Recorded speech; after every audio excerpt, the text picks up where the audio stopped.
हाँ जी, तो हम यहाँ पहुंच गए थे कि हमने जो प्रैक्टिकल करा था उसमें पहले ग्रुप को जो है वो कॉपर सल्फेट दे दिया था, दूसरे ग्रुप को भी कॉपर सल्फेट दिया था। दोनों के पास जो हमें मिक्सचर प्राप्त हुआ वो कैसा मिक्सचर था? समांगी मिश्रण था। कैसा मिश्रण था? समांगी मिश्रण था, वो पूरी तरह से घुल गया था। और दूसरा जो तीसरे और चौथे ग्रुप को जो प्राप्त हुआ वो कैसा मिक्सचर था? विषमांगी मिश्रण था। लेकिन अब ये समांगी मिश्रण देखो, दोनों में ही कॉपर सल्फेट मिलाया हुआ है, लेकिन एक का कलर ऐसा आया हुआ है और दूसरे का कलर ऐसा आया हुआ है, जबकि है दोनों में वही चीज, कॉपर सल्फेट ही है दोनों में। इसका मतलब क्या हो जाता है? इसका मतलब ये हो जाता है समांगी मिश्रण जितने भी होते हैं, समांगी मिश्रण जितने भी होते हैं वो अलग अलग संगठन रख सकते हैं। संगठन मतलब कि उनकी जैसा कलर है, उनका कलर अलग अलग हो सकता है। एक ही चीज का कलर जो है वो अलग अलग हो सकता है, बिल्कुल हो सकता है।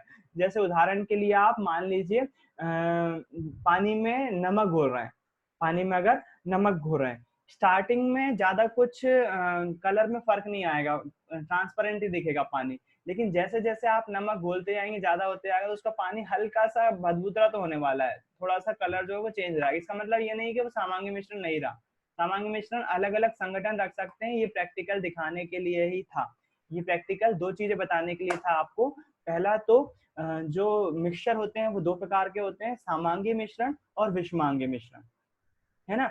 और उसके बाद तीसरी दूसरी चीज ये बताने वाला था कि जो सामांगी मिश्रण होते हैं वो अलग अलग संगठन रख सकते हैं, अलग अलग संगठन रख सकते हैं, मतलब कि उनका कलर डिफरेंट डिफरेंट हो सकता है, बिल्कुल हो सकता है। जैसे कॉपर सल्फेट अगर कम घोलोगे तो हल्का नीला प्राप्त होगा, ज्यादा घोल दोगे तो ज्यादा नीला प्राप्त होगा, गाढ़ा कलर प्राप्त होगा। तो अलग अलग संगठन रख सकते हैं। ये पहला प्रैक्टिकल था आपका। इसके बाद आपको चीजें क्या समझना है, चीजें समझ में आना चाहिए आपके कि हमको पहचानना आना चाहिए कौन सा मिक्सचर जो है वो समांगी है, कौन सा जो है वो विषमांगी है। तो मैं कुछ उदाहरण आपके जनरलाइज वे में दूंगा कि आपको बताना है वो समांगी मिश्रण है या विषमांगी मिक्सचर है। हम यदि सर रसना बना रहे हैं, रसना रसना घोल रहे हैं, तो वो समांगी मिक्सचर है या विषमांगी मिश्रण है? इसका आंसर कौन देगा? तनु, तनु आवाज आ रही है आपको? हाँ, तनु, अगर हम रसना बना रहे हैं तो हम समांगी मिश्रण बना रहे हैं कि विषमांगी बना रहे हैं? सामांगी। बहुत अच्छे बेटा, समांगी मिश्रण बना रहे होंगे। चेतन, आप मुझे उदाहरण दे सकते हो विषमांगी मिश्रण का? हम पानी में क्या घोलें कि हमको विषमांगी मिश्रण प्राप्त हो? चेतन, आवाज आ रही है? आ रही है। पानी में क्या घोलें कि हमें विषमांगी मिश्रण प्राप्त हो बेटा? विषमांगी मिश्रण। चलो ठीक है, कोई दिक्कत नहीं है। जीत, मुझे बताइए आप, यदि मैं पानी में चाय पत्ती घोलता हूँ, चाय पत्ती चाय बनाते हैं ना, चाय पत्ती यदि घोलता हूँ मैं, तो वो समांगी मिश्रण होगा कि विषमांगी? विषमांगी। विषमांगी पक्का? घुलेगी नहीं चाय पत्ती? नहीं भैया, नहीं घुलेगी। नहीं घुलेगी। वो अपना कलर जरूर छोड़ देती है, चाय पत्ती अपना कलर जो जरूर पानी में छोड़ देती है, जिससे चाय बनती है। लेकिन वो चाय पत्ती वहीं के वहीं रह जाती है, आप देखोगे फूल जाती है वो, लेकिन वहीं के वहीं रह जाती है। तो चाय पत्ती से क्या मिलेगा हमें? विषमांगी मिश्रण मिलेगा। उसके बाद हम बात करते हैं ऋषि से। ऋषि, आप पहली बात तो आप जब क्लास में एंटर करो तो नाम अपना चेंज कर लिया करो, यहाँ पर खुशी का नाम लिखा हुआ आता है, अपना नाम डाल दिया करो उसमें, है ना, ताकि मैं यहाँ पर जिसका नाम है उसी का नाम ले सकूं। हाँ ऋषि, मुझे आप बताइए, यदि मैं पानी में नमक घोलता हूँ, पानी में नमक घोलता हूँ, समांगी मिश्रण मिलेगा विषमांगी? खुशी, जीता, ऋषि अपने आप को अनम्यूट करो, अनम्यूट करना आता है आपको? मैंने यहाँ से अनम्यूट कर दिया, आप अपने, हाँ बोलो। पानी में अगर नमक घोलूं तो विषमांगी मिश्रण या समांगी मिश्रण?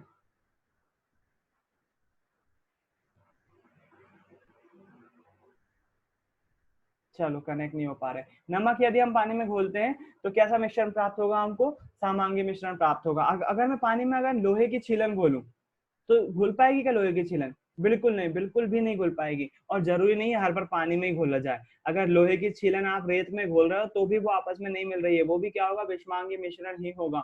अगर आप किसी और चीज में कोई और चीज, जैसे उदाहरण के लिए रेत में जो है वो नमक मिला देते हो तो भी क्या प्राप्त हो जाएगा आपको, विषमांगी मिश्रण प्राप्त हो जाएगा। विषमांगी मिश्रण में जो कलर कण दिखाई देते हैं हमको पृथक पृथक दिखाई देते हैं, अलग अलग दिखाई दे जाएंगे। जैसे नमक और शक्कर अगर मिला दोगे तो नमक अलग दिखे, शक्कर के कण तो अलग ही दिख जाएंगे ना, शक्कर आसानी से निकाली जा सकती है। तो वो बिल्कुल विषमांगी मिश्रण को जो है वो अलग किया जा सकता है दोनों ही मिश्रण, है दोनों ही मिश्रण, बस एक में क्या है पूरी तरह से जो उसके घटक है पूरी तरह से क्या होगा, घुल गए, जबकि दूसरे में जो घटक थे वो पूरी तरह से घुले नहीं है, है ना। दूसरे में घुले नहीं, उनको जिसमें घुल गए हैं उसको सामांगी बोलेंगे, जिसमें नहीं घुले हैं उसको विषमांगी मिश्रण बोलेंगे। मेरे ख्याल से समझ में आ गया होगा सामांगी और विषमांगी मिश्रण किसको बोलते हैं। अब अपन अगली स्लाइड पे जाते हैं और अगली स्लाइड पे बात करते हैं कि क्या होती है विलयन क्या होते हैं, है ना। तो उसके बारे में बात करते हैं। अगली स्लाइड के लिए स्क्रीन पर जाते हैं। अगला जो आपका टॉपिक है मिश्रण क्या है के बाद विलयन क्या है, अगला टॉपिक है विलयन क्या है। तो अब इसके लिए आपको जो है वो समझना पड़ेगा, जब भी आपके सामने विलयन की बात की जाती है, विलयन मतलब होता है सॉल्यूशन, विलयन म्हणजे का, विलयन म्हणजे सॉल्यूशन, म्हणजे मतलब विलयन मतलब क्या, सॉल्यूशन, इंग्लिश में बोलते हैं क्या, सॉल्यूशन।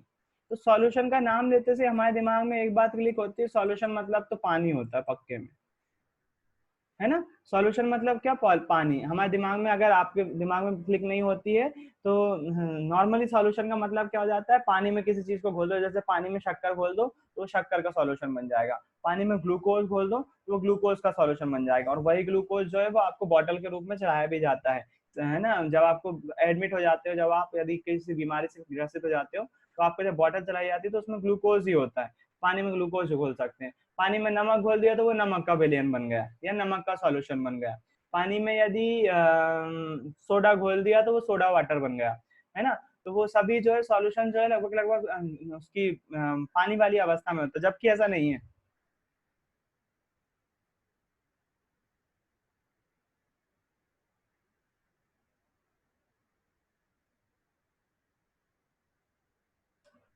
सॉरी, जबकि ऐसा नहीं है। सॉल्यूशन विलयन जो है वो ठोसों का भी हो सकता है, ठोसों में भी विलयन हो, ठोसों का भी विलयन हो सकता है।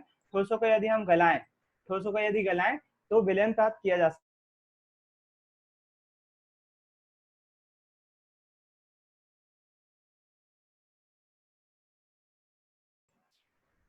तो सॉलिड्स का भी क्या हो सकता है, सॉल्यूशन बिल्कुल हो सकता है, बिल्कुल पॉसिबल है। इसी के साथ साथ जो गैसेस होती हैं, गैसेस का भी विलयन पॉसिबल है। हमारे आसपास जो मैंने बताया था आपको वायु उपस्थित है, उसमें बहुत सारी गैसेस मिक्सचर हैं, वो ऑलरेडी विलयन है, वो ऑलरेडी सॉल्यूशन है ना। तो सॉल्यूशन का मतलब ये नहीं होता, विलयन का मतलब ये नहीं होता कि केवल हम पानी में कोई चीज घोले, वो ठोस में भी ठोस घोले जा सकते हैं और सॉलिड में भी सॉलिड घोले जा सकते हैं और गैस में भी गैस घोली जा सकती है बहुत सारी। तो ये भी विलयन ही बनाएंगे, जरूरी नहीं है विलयन जो है पानी के विलयन हो। हालांकि हम जो उदाहरण लेंगे वो लगभग लगभग सभी पानी के लेंगे, है ना। तो अब यहाँ पर जो है इसको समझने के लिए हमको एक प्रैक्टिकल करना होगा। वो प्रैक्टिकल हम कल परफॉर्म करेंगे, अभी सारी चीज नहीं है मेरे पास इसलिए मैंने नहीं रखा है। आप अभी ये मान लीजिए कि यदि आपने जो अभी इसके पहले प्रैक्टिकल में बीकर में जो कॉपर सल्फेट घोला था, बीकर में जो कॉपर सल्फेट आपने घोला था उसका कलर लगभग लगभग ऐसा दिखाई दे रहा था, उसकी बात हो रही है अभी, है ना।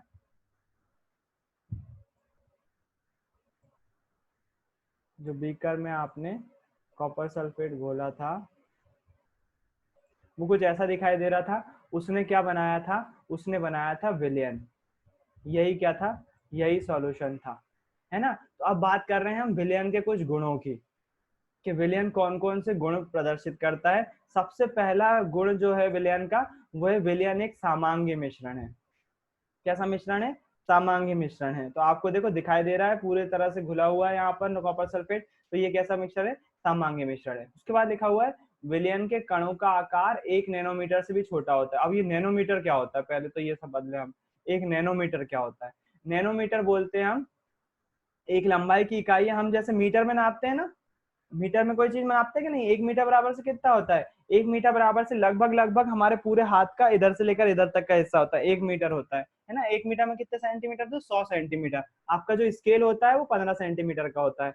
15 जो है वो 15 आप बढ़ाते जाओगे तो आप देखोगे 1 मीटर कितना होता है। एक बार देखिएगा पता करके हाथ पर स्केल की सहायता से कि आपका 100 सेंटीमीटर कितना आता है, उतना ही 1 मीटर होता है। तो 1 मीटर बराबर से जो है वो अगर हम नैनोमीटर में कन्वर्ट करें मीटर को, तो 1 नैनोमीटर बराबर से, नैनोमीटर को लिखते हैं 1 nm, 1 nm बराबर से होता है 10 की घात -9 मीटर, 10 की घात -9 मीटर। अब ये क्या बोला है भैया, हमको समझ में नहीं आया कि ये 10 की घात 9 मीटर मतलब क्या, हमको तो अंदाजे से बताओ कि हाथ पर कितना होता है ना। तो मैं आपको हाथ के हिसाब से बताता हूँ। आप यदि 1 मीटर समझते होंगे, जो कि मैंने बताया आपको 1 हाथ के बराबर होता है लगभग 1 मीटर, यदि हम इसके जो है वो 10 की घात 9 लिखा हुआ है ना, यहाँ पर देखो एक बार फिर से 10 की घात 9 लिखा हुआ है, इसका मतलब क्या होता है, जब घात ऊपर माइनस में हो, तो मैंने आपको पहले ही बताया, अगर इसको मैं लिखूं तो ऐसा भी लिख सकता हूँ, 10 की घात नीचे आएगी, अगर हर में आएगी तो मैं इसको प्लस की 9 कर सकता हूँ, 10 की घात 9, जीरो गिनना, 10 के बाद 1 के बाद 9 जीरो लिखे हुए हैं, मतलब कि कितने, इतना, ये कितना लिखा हुआ है मैं आपको एक बार नीचे लिख के बताता हूँ, इधर लिख के बता देता हूँ क्योंकि जीरो ज्यादा है, 1 बटे में 1 के बाद 9 शून्य लगे हुए हैं, 1 1 शून्य, 2 3 4 5 6 7 8 9, इकाई, दहाई, सैकड़ा, हजार, 10,000, लाख, 10 लाख, करोड़, 10 करोड़, अरब, 1 अरब। ये कितनी संख्या लिखी हुई है, 1 अरब लिखी हुई है। 1 नैनोमीटर बराबर से कितना होता है, सीधी सी बात मैं ये करूं, अगर 1 नैनोमीटर बराबर से अगर मुझे 1 मीटर के अगर 1 अरब हिस्से करना पड़े, क्या बोला मैंने, 1 मीटर के यदि मुझे 1 अरब हिस्से करना पड़े, तो जो एक हिस्से के बराबर आएगा ना, उसको हम बोलते हैं 1 नैनोमीटर। बहुत छोटा होता है 1 नैनोमीटर, साइज में बहुत छोटा हो जाता है और हम देख नहीं सकते नॉर्मल आंखों से। अगर कोई कण 1 नैनोमीटर का है तो हम उसे नॉर्मल आंखों से बिल्कुल भी नहीं देख सकते, पॉसिबल ही नहीं है ना। उसे देखने के लिए हमें माइक्रोस्कोप या फिर इलेक्ट्रॉन माइक्रोस्कोप की जरूरत होगी। मैंने आपको ये किस लिए बताया, ये इसलिए बताया क्योंकि नैनोमीटर के बारे में आपको पता होना चाहिए कि नैनोमीटर क्या होता है। तो नैनोमीटर क्या होता है, नैनोमीटर के बारे में ये जो है कई बार जो है क्वेश्चन में पूछा जाता है कि 1 नैनोमीटर में कितने मीटर होते हैं। 1 नैनोमीटर में कितने मीटर होते हैं, 10 की घात -9 मीटर होते हैं। 1 नैनोमीटर बराबर से कितना होता है, 10 की घात -9 मीटर। इसका मतलब क्या है, इसका मतलब है एक मीटर के जब आप 1 अरब हिस्से करोगे, एक हिस्सा जितना आएगा वो क्या कहलाएगा, वो 1 नैनोमीटर कहलाएगा, है ना। तो जो 1 नैनोमीटर होता है वो बहुत ज्यादा छोटा है, हम देख नहीं सकते। वही यहाँ पर भी लिखा हुआ है, विलियन के कणों का आकार 1 नैनोमीटर से भी छोटा होता है, 1 नैनोमीटर से भी छोटा होता है, इसलिए आंखों की सहायता से इनके कण नहीं देखे जा सकते। विलियन के कणों को हम नॉर्मल आंखों से नहीं देख सकते क्योंकि इनका आकार कैसा होता है, 1 नैनोमीटर से भी छोटा होता है। कण इतने छोटे होने के कारण प्रकाश के मार्ग को रोकते नहीं है। इस वाले पॉइंट को समझने के लिए आपको प्रकाश का प्रकीर्णन समझना पड़ेगा। प्रकाश का प्रकीर्णन क्या होता है, कल अपन जब वो एक प्रैक्टिकल कर लेंगे उसके बाद जो है वो मैं इसको ज्यादा अच्छे से समझा पाऊंगा आपको, इसलिए इस पॉइंट को अभी छोड़ो। इस पॉइंट का मतलब क्या है, इस पॉइंट का मतलब कल ही ज्यादा अच्छे से समझा पाऊंगा मैं, अभी नहीं समझा सकता, है ना। फिर उसके बाद क्या, उसके बाद आपको चौथा पॉइंट दिया, अगर छानकर विलयन के कणों को पृथक नहीं किया जा सकता। पृथक यहाँ पर ऐसे लिखते हैं, ये गलत लिखा हुआ है, वो लिखा ही नहीं पाता है, मैंने बहुत कोशिश करी। पृथक ऐसा लिखाता है, नीचे ऐसी रेख लगती है। छानकर विलयन के कणों को पृथक नहीं किया जा सकता, ना ही ये बर्तन में बैठते हैं, अर्थात ये कैसे होते हैं, स्थायी होते हैं। विलयन के कणों को जो है वो पृथक नहीं किया जा सकता। विलयन, एक बार आपने कॉपर सल्फेट को पानी में घोल दिया, तो अगर आप उसको कितना भी छान लें उसके कणों को जो है वो छन्नी के द्वारा पृथक नहीं किया जा सकता, वो छन्ने के आर पार ही निकल जाएंगे, वो विलयन में पूरी तरह से मिल चुके होते हैं। कई विलयन ऐसे कई जगह, अभी आप जब प्रैक्टिकल कर लोगे तो पता चलेगा, कई चीजें ऐसी होती हैं हम अगर पानी में घोल दे तो स्टार्टिंग में तो घुल जाती हैं, लेकिन थोड़ी देर उसको रख दे तो वो धीरे धीरे जो है वो नीचे बैठ जाती है ना। जैसे उदाहरण के लिए आटा एक बहुत अच्छा उदाहरण है, कल हम देखेंगे इसको घोलकर। अगर हम आटा पानी में घोलते हैं तो हमें स्टार्टिंग में घुला हुआ दिखाई देता है वो, लेकिन धीरे धीरे क्या हो जाता है, वो पानी में नीचे बैठ जाता है। लेकिन विलयन के कणों के साथ ऐसा नहीं होता है। विलयन के कण अगर हम उसको थोड़ी देर रेस्ट भी करने दें तो भी विलयन के कण जो है वो ऊपर ही तैरते रहते हैं, वो लगातार तैरते रहते हैं, नीचे नहीं बैठेंगे। इसका मतलब क्या हो जाएगा, विलयन जो है वो स्थायी होता है।